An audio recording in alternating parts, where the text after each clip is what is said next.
Hello everyone, welcome to my channel. In today's video, we will understand what is serverless architecture, why should you use serverless architecture, and how to deploy serverless services on AWS. So let's get started. First of all, let's understand what is the need of serverless architecture. A typical deployment flow looks like this, in which after you have developed any web APIs, you need to create a server where your APIs will run. Afterwards, you need to configure that server to serve your APIs. And at time being, you also need to maintain that server. You also need to choose right server and configure it as per your application's need. You are responsible for its 24/7 availability.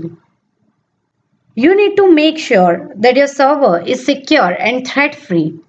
You also need to take care of the scaling. If workload gets increased, you need to scale your server. Also, there is a pricing point of view associated with it. When you configure any server, you need to pay for the CPU, RAM and disk utilization of that server. No matter how many requests are coming in, how many requests your server is serving, you need to pay for all the time server is been running.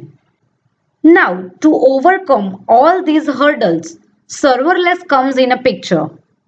The term serverless doesn't mean that it won't run your APIs on the server.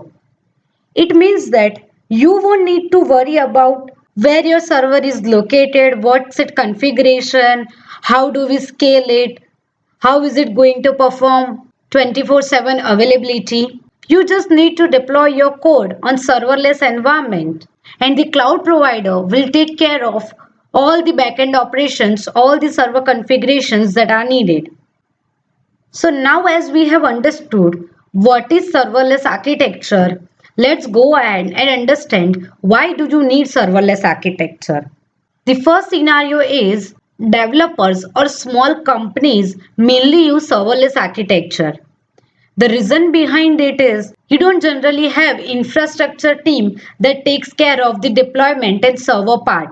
At that time, if developer wants to only focus on the development of web APIs, serverless is the best solution.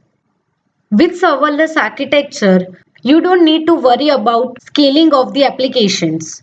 No matter if you have few requests per hour or millions of requests per hour, serverless architecture will take care of the resources that it needs. Regarding the pricing point of view, with serverless architecture, you only pay for the request and compute it needs. So at any time, your APIs are ideal, no incoming requests are coming in, you don't pay for that time. You only pay when HTTP requests come for your APIs. Without running server 24/7, your APIs are always available. You don't need to worry about the security patches that are needed for the server or server configuration and maintenance, as your cloud provider will take care of that in the backend.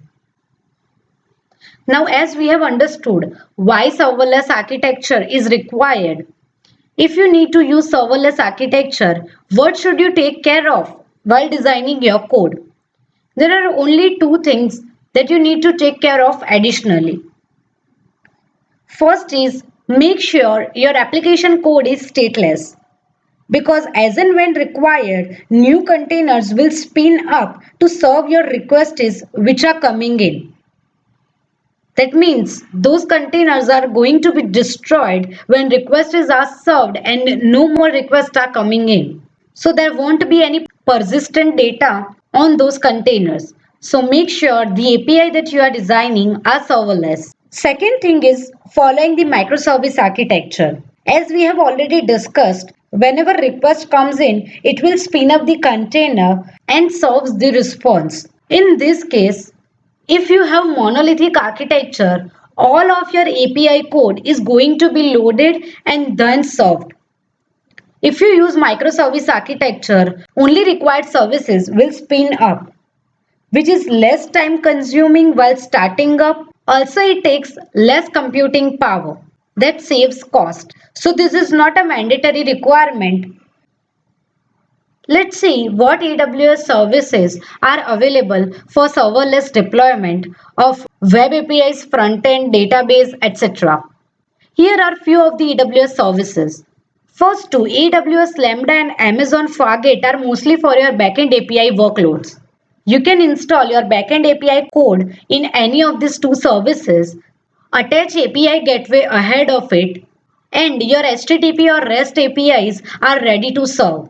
Also, Amazon S3 provides static website hosting, in which if you have front-end code like HTML, JS and CSS part, for an example, only HTML or React.js or AngularJS build files, you can host it on S3 using static website hosting, which is serverless. Also, for database, there is Amazon DynamoDB and Amazon Aurora Serverless available, which scales itself as per the workload that it receives.